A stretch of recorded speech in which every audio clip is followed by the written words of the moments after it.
बैठेंगे तो इधर माता सीता राम जी को बोलिए नाथ ये इतना सजाया गया क्यों? तो राम जी बोले सीते मालूम पड़ता है भरत ही सरिस प्रिय को जग माही यही सगुन फल दूसर है। राम जी सीता को बोले सीते मालूम पड़ता है ये मेरे भैया दशरथ अयोध्या में नहीं है, मामा के घर गया है, शायद आने वाला है, इसलिए शायद ये अयोध्या को सजाया गया है क्यों मुझे भरत सबसे ज्यादा प्रिय है। और इधर श्री वशिष्ठ जी राम जी के महल में आया। देखो कभी आपको कोई सूचना नहीं है और कोई बड़ा व्यक्ति मंत्री या गुरु या नेता आपके घर में आ रहा है और आपको मालूम नहीं है। यदि ऐसा स्थिति मान लो कभी आ जाए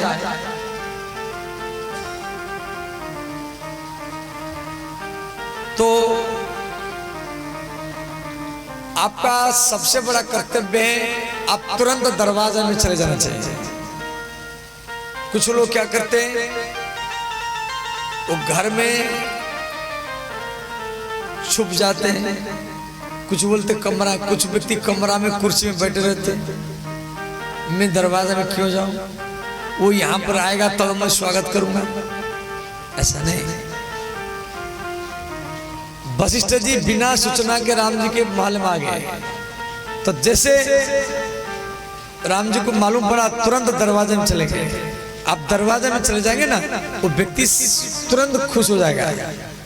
भले आपके पास में माला नहीं है, कपड़ा नहीं है, रोली मोली भी नहीं है, दीपक भी नहीं है, कोई व्यवस्था नहीं है और आप तुरंत दरवाजे में चले जाएगा। गुरु आगमन सुनत रघुनाथा द्वार आई पदनाय माथा। एक बार बांग्लादेश की प्रधानमंत्री, बांग्लादेश हमारे पड़ोसी देश है बांग्लादेश, वहां की प्रधानमंत्री अचानक वो माने वो पाकिस्तान जा रही थी, वो लेडीज है पाकिस्तान जा रही थी या कहाँ जा रही थी मुझे तो मालूम नहीं, वो अचानक दिल्ली हवाई अड्डा में उतर गए। दिल्ली हवाई अड्डा में मैं तो टीवी में देख रहा था तो हमारी प्रधानमंत्री मोदी को ये सूचना नहीं था। जब हमारी प्रधानमंत्री को मालूम पड़ गया बांग्लादेश के प्रधानमंत्री दिल्ली हवाई अड्डे में उतर गई, ये तुरंत किसी को सूचना नहीं, ना कोई पुलिस है, ना कोई वाहन है, ना कोई मिलिट्री है, वो ऐसे ही बैठ करके अकेला चले गए हवाई अड्डे में। आपको तो देखो होंगे जो कोरोना के समय में हमारी प्रधानमंत्री कोई सूचना नहीं कुछ नहीं, टेम्पो में बैठ करके एक टेम्पो में बैठ करके और हॉस्पिटल में चले गए टीका लेने के लिए, कोई सूचना नहीं किसी को। ये सहजता, ये शिक्षा कहां से मिला? राम जी से मिला। हमारी प्रधानमंत्री मोदी जी को ये शिक्षा कहां से मिला? ना राम जी से मिला।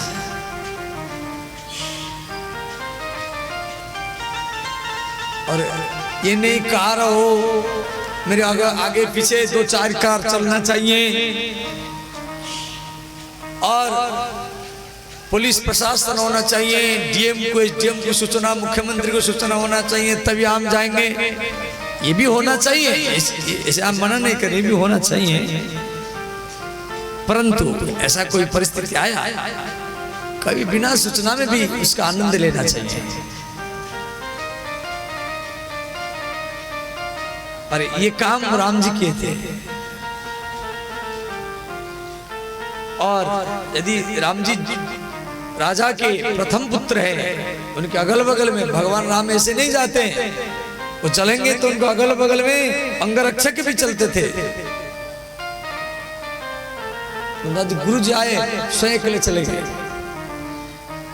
तो सेवक सदन स्वामी आगमन मंगल मूल अमंगल दमन। तो राम जी वशिष्ठ जी के चरण को धोए, फिर साफ किए, तिलक किए, गुरु जी का आरती किए।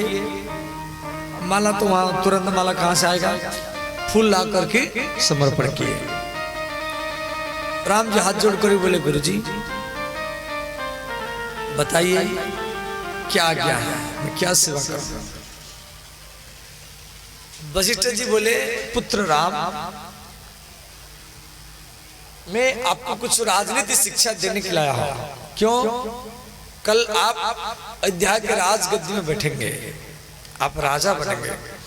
राम जी बोले मैं राजा बनूंगा, ये तो मुझे मालूम नहीं है,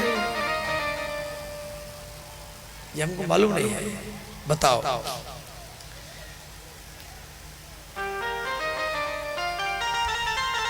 राम जी को मालूम नहीं है उनको राजगद्दी में बैठा जाएगा।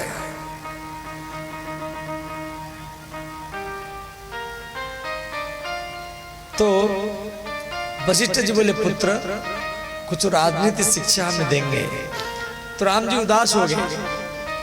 राम जी बोले गुरुजी मेरा भैया भरत भी नहीं है, शत्रुघ्न नहीं है, और मेरे पिता मुझे राजगद्दी में बैठाने के लिए जा रहे हैं। भरत भैया भी नहीं है, शत्रुघ्न भी नहीं है, हम चार भाई एक साथ में जन्म लिया, जन्म एक संग और जन्म एक संग सब भाई।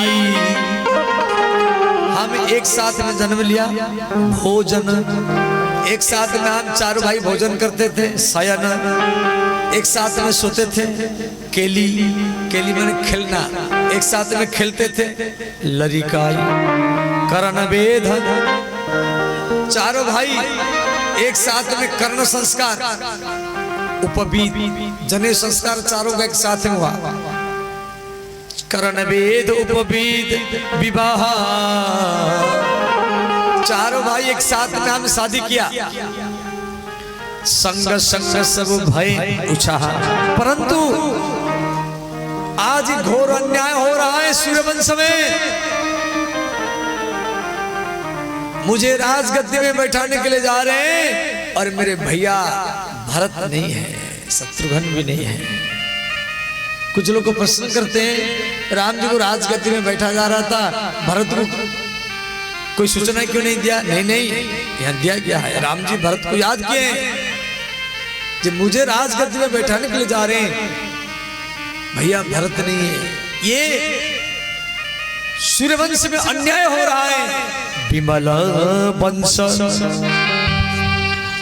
विमल बने निर्मल, विमल वंश यह अनुचित एक, विमल वंश यह अनुचित एक, बंधु बिहाई बड़े हु अभिषेक, बंधु बिहाई बड़े हु अभिषेक, बंधु बिहाई बड़े हु अभिषेक, बंधु बिहाई बड़े हु अभिषेक।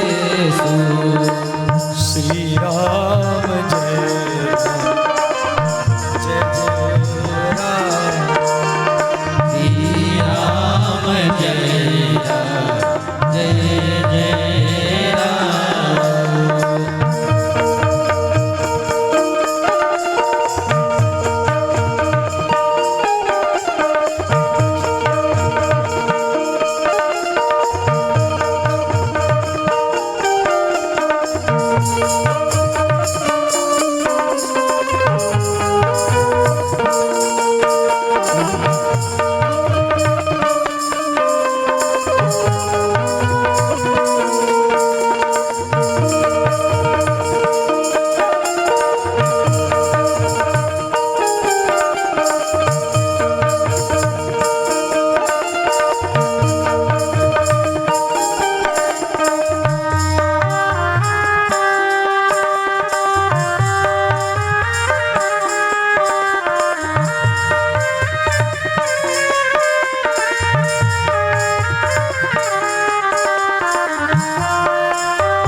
इधर सारा अयोध्या को सजाया गया।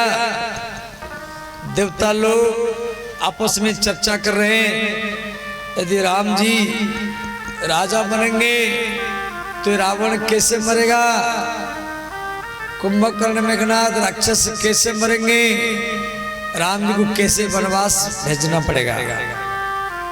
देवता लोग स्वर्गलोक में मीटिंग कर रहे हैं। अयोध्या में राम जी के राज्य अभिषेक का तैयारी हो रहा है, ध्यान देना। और देवता लोग स्वर्ग में मीटिंग कर रहे हैं। देखो कभी कभी आप कोई अच्छा काम करने के लिए जा रहे हैं, परंतु उल्टा हो जाता है। देखो आप यहां बैठे हैं दैव के अधीन, आप कहां जाएंगे क्या करेंगे, सारा रिमोट कंट्रोल भगवान के हाथ में है, राधा रानी के हाथ में ऊपर में है।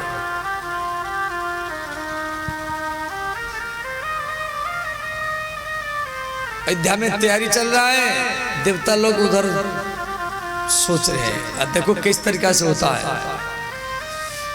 तो सरस्वती को देवता लोग बोले, माता ऐसा कोई चाल चलाओ जैसे राम जी वन में जाए। तो माता सरस्वती ने किया कि नाम मंथरा, मंथरा के दिमाग में आके बैठ गए। नाम मंथरा मंदमती चेरी कई कई केरी, अजस पिटारी ताही करी गई गिरामती फेरी।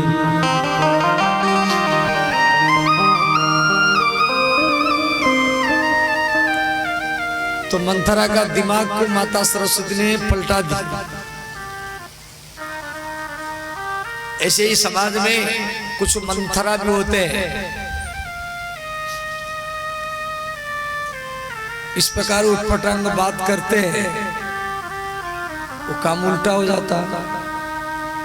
वो भी जरूरत है, उनका भी समाज में जरूरत है, तब वो काम सही होगा। और सरस्वती मंथरा के दिमाग को पलटाई। तो मंथरा कैकेयी के महल में आई और बोली, महारानी सारा अयोध्या को सजाया गया है, किसी लिए?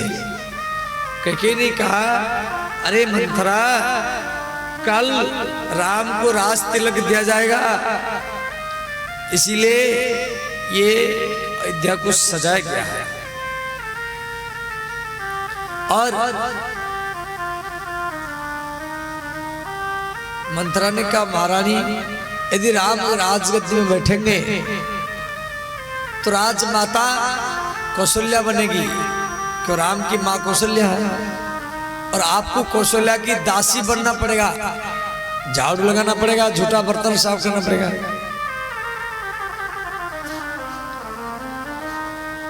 और जैसे कैकेयी मंथरा इस बात को ये बोल कर ये भी बोली, महारानी राम को राजगद्दी में बैठा जा रहा है और भरत शत्रुघ्न भी नहीं है, वो मामा के घर में है, और राम के माँ कौशल्या भरत शत्रुघ्न को मामा के घर भेज दिया। ऐसे उल्टा करके बताता। ये बात को सुनकर के कैकेयी नाराज हो गई। कैकेयी बोली, मंथरा सावधान, तू घर फोड़ी है, तू बिगाड़ने वाली है। यदि तू राम का विरोध करेगी तो तेरा जीभ पकड़ करके मैं खींच लूंगी।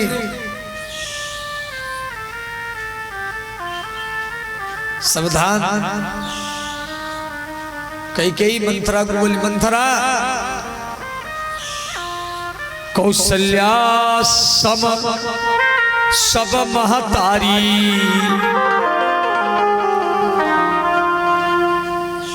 कैकेयी मंथरा को बोली, मंथरा राम के लिए सब माता समान है, कौशल्या हो, कैकेयी हो या सुमित्रा हो, परंतु हम तीन माता हैं और राम सबको प्रिय है, फिर भी मैं परीक्षा करके देखा हूं सबसे ज्यादा प्रिय मुझे राम है। मोह पर करहि स्नेहु बिसेखी, पर करहु स्नेही बिसेखी, मैं करी प्रीति परीक्षा देखी, मैं कर प्रीति परीक्षा देखी। मैं राम को परीक्षा करके देखा हूँ, राम सबसे ज्यादा प्रेम मुझे ही करते हैं, कौशल्या को इतना नहीं करते। और सच में राम जी कौशल्या के महल में नहीं रहते थे, वो कैकेयी के महल में रहते थे, कैकेयी के महल में रहते थे। एक बार माँ कौशल्या मन ने विचार की, जब राम हरदम कैकेयी के पास में सोते हैं, तो माँ कौशल्या ने कहा, पुत्र राम आज आप मेरे महल में विश्राम कीजिए। राम जी जो छोटे थे, तो माँ कौशल्या ने क्या की, राम को गोद में लेकर के सुलाई। राम जी छोटे थे, 3-4 साल के थे। तो राम जी को नींद नहीं आ रहा है, रात्रि 1 बज गया, 2 बज गया, नींद नहीं आ रहा है।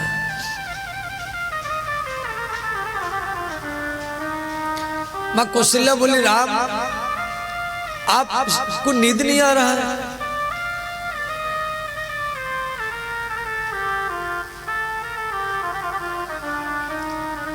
और इतने में माता कौशल्या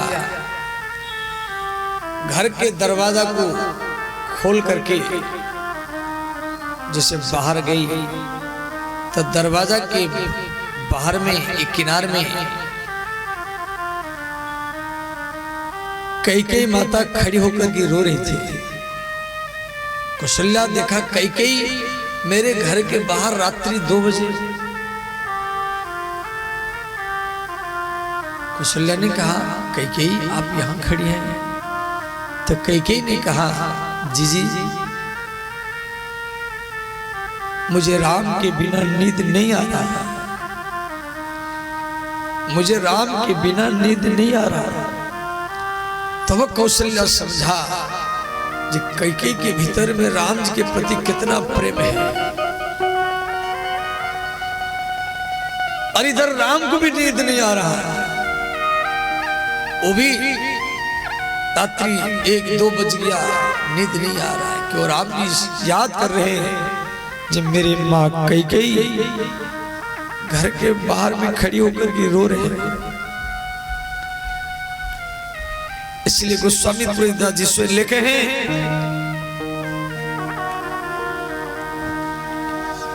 ये बात कैकेयी माता स्वयं मंथरा को कह रही, मंथरा कि दुनिया में सबको अपना शरीर प्रिय है, देह प्रिय है, और देह से सब देह से ज्यादा प्रिय है अपना प्राण। सबको अपना शरीर प्रिय है, देह प्रिय है, और देह से ज्यादा प्रिय है प्राण, आत्मा, और उसी प्राण से भी मुझे ज्यादा प्रिय ही मेरा पुत्र राम है। यहाँ कैकेयी कह रही, प्राण ते अधिक रामो प्रिय मोरे, प्राण से अधिक राम प्रिय मोरे। ये कैकेयी का बात है। कैकेयी कह रही मंथरा को, मंथरा सावधान, तो राम का विरोध करते हैं। प्राण ते अधिक राम प्रिय मोरे, प्राण से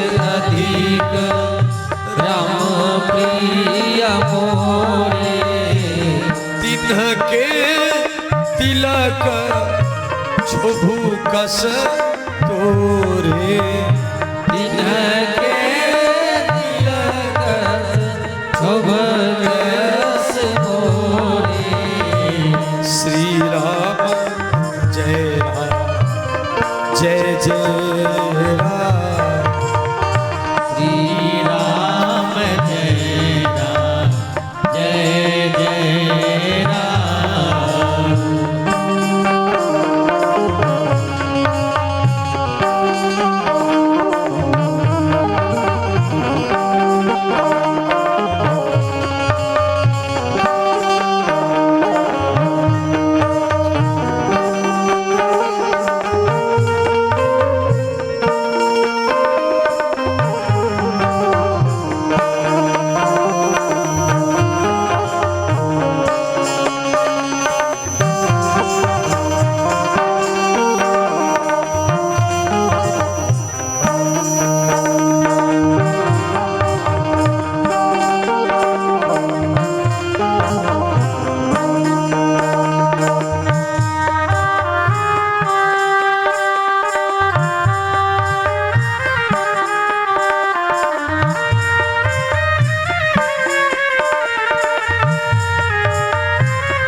इधर सरस्वती विचार की, देवता लोग विचार किए भैया काम तो बन नहीं रहा है, मंथरा के दिमाग पलटा गया फिर भी काम नहीं बन रहा है।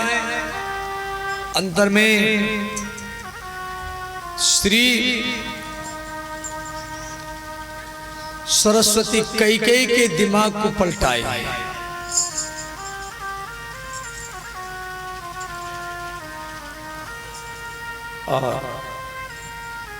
तो सरस्वती कैकेयी का दिमाग को पलटाई तो कैकेयी मंथरा को बोली, मंथरा तू इतना उदास क्यों है? मंथरा ने कहा महारानी आप मुझे बोली घर फोड़ी, अब मैं कुछ नहीं बोलूंगी। कैकेयी ने कहा मेरी प्यारी दासी तू जो कहेगी मैं वही करूंगी। कैकेयी ने कहा तू जो कहेगी मैं वही करूंगी। मंथरा ने कहा महारानी यदि राम राजगद्दी में बैठेंगे तो राजमाता कौशल्या बनेगी, आप नहीं बनेगी। आपको तो कौशल्या की दासी बनकर के रहना पड़ेगा, झाड़ू लगाना पड़ेगा, झूठा बर्तन साफ करना पड़ेगा। अब कैकेयी ने बोली क्या मैं करूंगी? मंथरा ने कहा महारानी महाराज दशरथ आपको 2 वचन दिए थे, आप प्रथम वचन में भरत के लिए राजगद्दी मांगिए और दूसरे वचन में राम के लिए वनवास मांगिए। कैकेयी ने कहा मंथरा मैं भरत के लिए राजगद्दी मांग सकती हूं परंतु राम के लिए मैं वनवास मांग नहीं सकती। क्यों? प्राणते अधिक राम प्रिय मोरे, राम वन में जाएंगे और मैं अयोध्या के महल में रहूंगा, ये मेरे लिए ठीक नहीं है। मैं भरत के लिए राजगद्दी मांग सकती हूँ परंतु राम के लिए वनवास नहीं मांग सकती। मंथरा ने कहा महारानी यदि भरत के राम के लिए यदि वनवास आप नहीं मांगेंगे तो राम और लक्ष्मण दोनों मिलकर के भरत को मार सकते हैं, आपको मांगना पड़ेगा। तो अंतिम में मंथरा ने कहा ठीक है मैं मांग लूंगी। फिर मंथरा ने कहा तब मांगना जब राजा राम का सगंध खाए, जब तक राम का सगंध नहीं खाएगा राजा तब तक मत मांगना, वरना वो आपके बात को काट देंगे।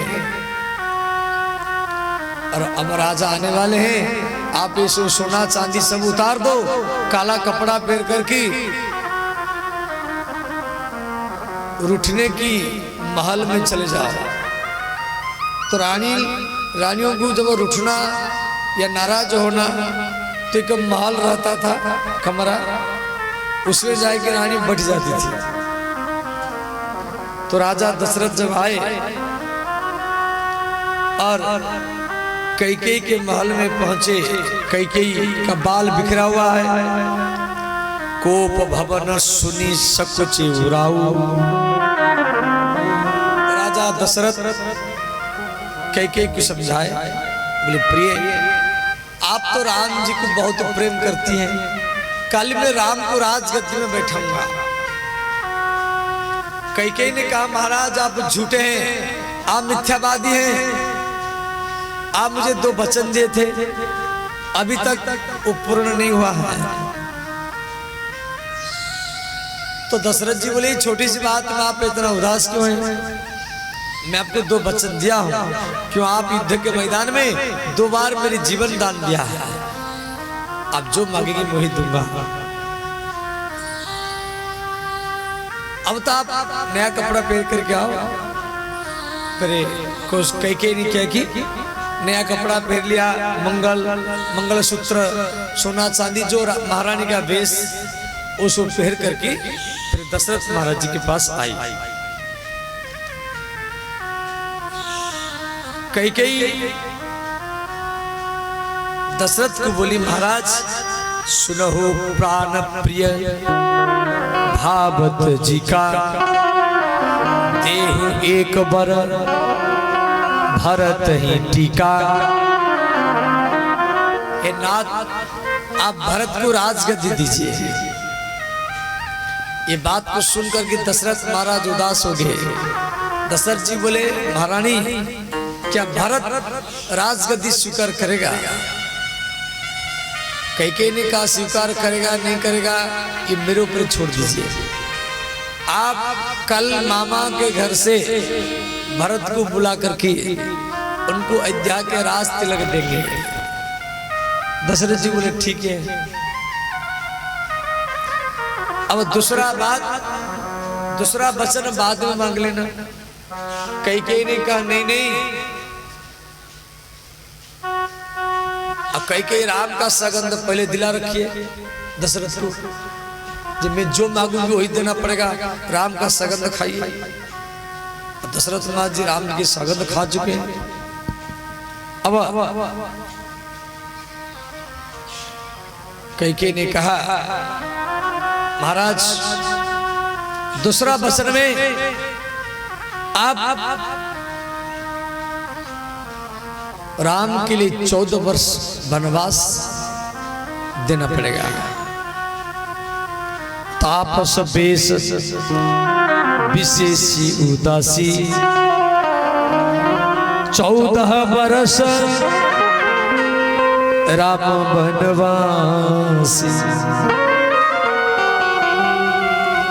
जिसे महाराज दशरथ ये बात सुने, जो राम के लिए कैकेयी 14 वर्ष वनवास मांग रही, दशरथ महाराज पछाड़ खाकर गिर गए,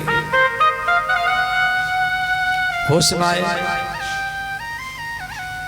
रोने लगे। बोले कैकेयी सारा अयोध्या सजाया गया है, हर चप्पे चप्पे में केला का खंबा, आम के पत्ता, हर घर घर में रोली मोली चावल से पूरा अयोध्या को सजाया गया है। गंगा से, यमुना से, सरस्वती से, ब्रह्मपुत्र से, हरिद्वार से, गोदावरी नदी से, नर्मदा नदी से, यमुना नदी से, सब तीर्थों का जल आ चुका है। बड़े बड़े ऋषि मुनि भी आ चुके हैं, देवता लोग भी आ चुके हैं। कल राम जी का राज्य अभिषेक होगा।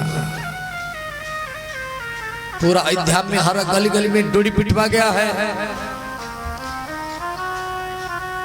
सारा अयोध्या के लोग क्या बोलेंगे?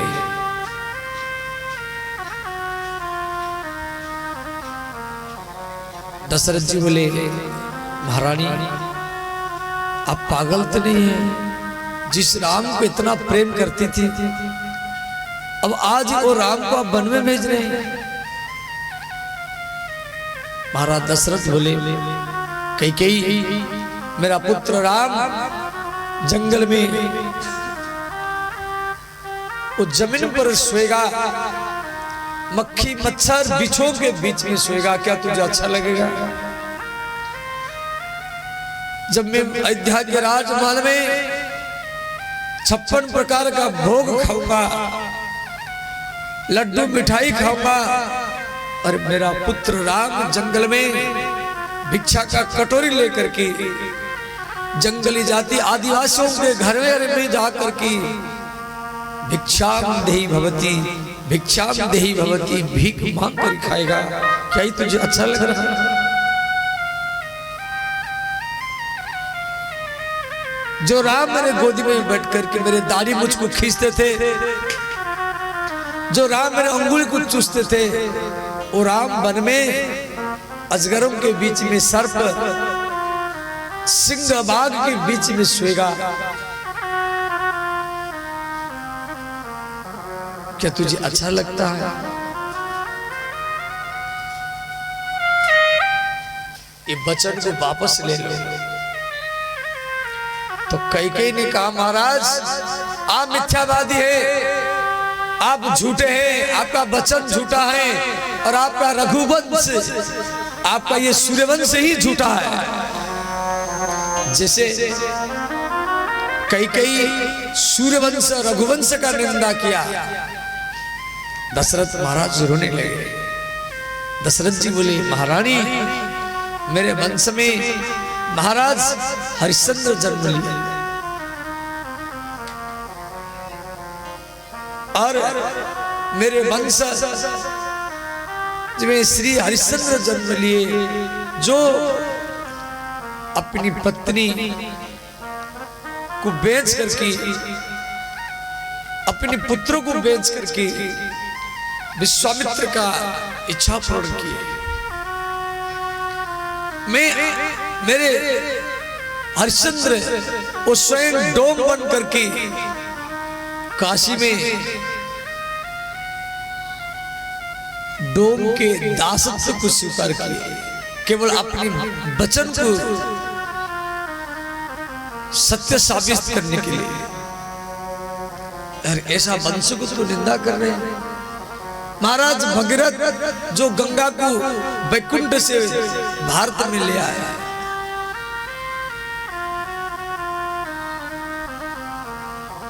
और मेरे वंश का तो धिक्कार कर रहे हैं। रघुकुल रीति सदा चली आई, रघुकुल रीति सदा चली आई, रघुकुल रीति सदा चली आई, रघुकुल रीति सदा चली आई, प्राण जाहु पर बचन न जाय, प्राण जाए बचन न जाए, प्राण जाहु पर बचन न जाय, प्राण जाए बचन न जाए।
महाराज दशरथ पछाड़ खा करके गिर गए, रात भरी बेहोश रहे।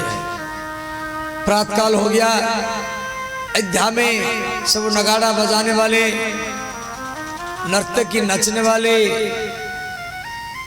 गायकार गाने वाले सब आ चुके। बड़े बड़े ब्राह्मण सब आए हैं, मंत्र के द्वारा राज्य तिलक होगा। बहुत भीड़ हुआ।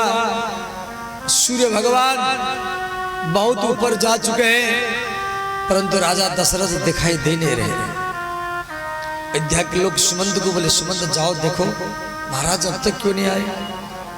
तो सुमंत जी कैकेयी के महल में गए, प्रणाम किए। दशरथ महाराज जी बेहोश पड़े हैं। तो सुमंत ने कहा, महारानी महाराज बेहोश पड़े हैं। कैकेयी ने कहा, महामंत्री आप एक काम करो, जल्दी राम जी को लाओ, तब राजा आपसे बात करेंगे। जाहु सुमंत जगा बहो जाई, आनहु राम बेगी बुलाई। तो सुमंत जी कैकेयी के महल से फिर राम जी के महल में गए। तो राम जी सुमंत का स्वागत किए। सुमंत जी बोले, राजकुमार अब मेरे साथ में माता कैकेयी के महल में जल्दी चलो।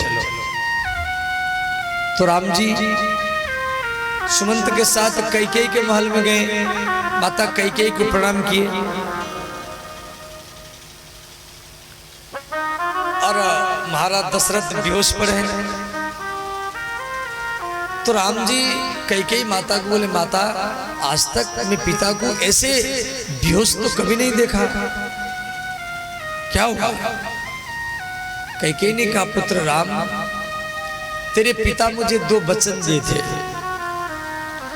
आज वो 2 वचन में मैं 2 वर मांगा हूं। पहला वचन में भारत के लिए राजगद्दी मांगा हूं और दूसरी वचन में तेरे लिए 14 वर्ष वनवास मांगा हूं। ये बात को सुन करके राम जी खुश हो गए, मुस्कुराने लगे। राम जी मुस्कुरा गए, बोले माता ये तो अच्छा किया, परंतु इसी छोटी सी बात में मेरे पिता को ऐसा दुख नहीं होगा, और कोई बात होगा। कैकेयी ने कहा, नहीं और कोई बात नहीं है, यही बात में तेरे पिता बेहोश पड़े हैं। तो राम जी दशरथ जी के चरण में प्रणाम किए और दशरथ महाराज तो बेहोश पड़े।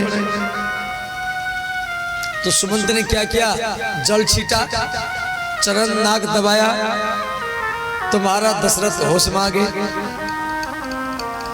तो सुमंत ने हाथ जोड़ कर कहा, महाराज राम आपके सामने खड़े हैं। तो महाराज दशरथ राम को तुरंत गोदी में ले लिए, लेकर के राम के मुख को चूमने लगे और चूमते हुए रोने लगे। मन में सोचे, वही राम है जो मेरे गोदी में बैठ करके मेरे हाथ से भोजन करता था। भोजन करत बोलो जब राजा, मैं जब बार बार बुलाता था राम आइए भोजन कीजिए, तो राम भाग जाते थे। नहीं आवत तजी बाल समझा। और मेरा पुत्र राम जो मेरे दाढ़ी मुझको पकड़ कर खींचता था, कभी धूसर धूरी भरे तनुआए, भूपति बिहसी गोद बैठाए। आज मेरा पुत्र राम वन में कहाँ रहेंगे, कहाँ सोएंगे, ना खाट है, ना बिस्तर है, ना गद्दा है। किसको माँ कहेंगे, किसको पिता कहेंगे। जो राजमहल में रहता था वो जंगल में कैसे घास के ऊपर सोएगा। किसकी घर में दरवाजा में जाकर के भीख मांगेगा, जी मुझे एक टुकड़ा रोटी दे दो, सब्जी दे दो। कोई देगा नहीं देगा, कोई डांटेगा फटकारेगा। और मेरा पुत्र राम जंगल में ठंडी में कैसे सोएंगे, ना गद्दा है ना बिस्तर है। ये सब याद करके दशरथ जी रोने लगे। राम जी बोले पिताजी मैं जा रहा हूं, जाते समय फिर आपसे मिलने के लिए आऊंगा। अब राम जी अपना महल में चले गए। इधर मां कौशल्या राम को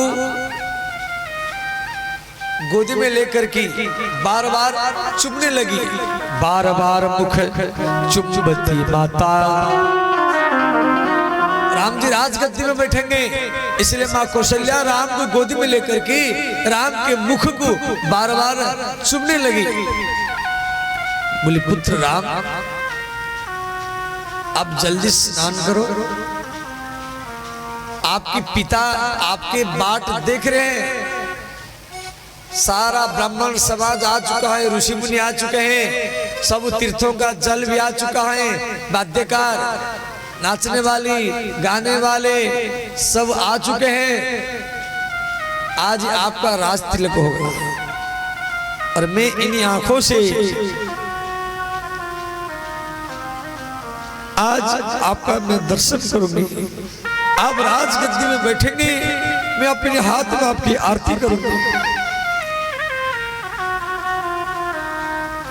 श्री राम जी कौशल्या माता को बोले माता मैं राजा बन चुका हूं। कौशल्या ने कहा पुत्र आप राजा बन चुके हैं, हम तो आपका दर्शन भी कर नहीं पाए, कब राजा बने? राम जी बोले माता अयोध्या में मेरे भैया भरत राजा बनेंगे और मेरे पिता ने मुझे बनकर राजा बनाया है। मैं 14 वर्ष वन में जाऊंगा। पिता दिन मोही कानन राजू। पिता दिन मोहि कानन राजू। कानन कानन शब्द का अर्थ है जंगल। मेरे पिता मुझे बनकर राजा बनाया। पिता दिन मोही कानन राजू। पिता दिन मोहि कानन राजू। जहाँ सब भांति मोरे बर काजू। जहाँ सब भांति मोरे राम काजू। जहाँ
इस प्रकार जब माँ कौशल्या सुना तो माँ कौशल्या उदास हो गई, रोने लगे।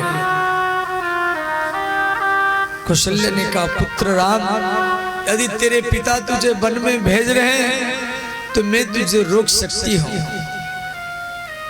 क्योंकि पिता से माँ का जो प्रेम 10 गुना होता है, मैं तुझे रोक सकती हूँ। परंतु यदि कैकेयी आपको वन में भेज रही, पुत्र मैं तुझे रोक नहीं सकती। यदि तुझे कैकेयी वन में भेज रही तो मैं तुझे रोक नहीं सकती। क्यों? पुत्र, रात रात भरी कैकेयी तुझे याद करके रोती थी। आप हरदम कैकेयी के महल में रहते थे,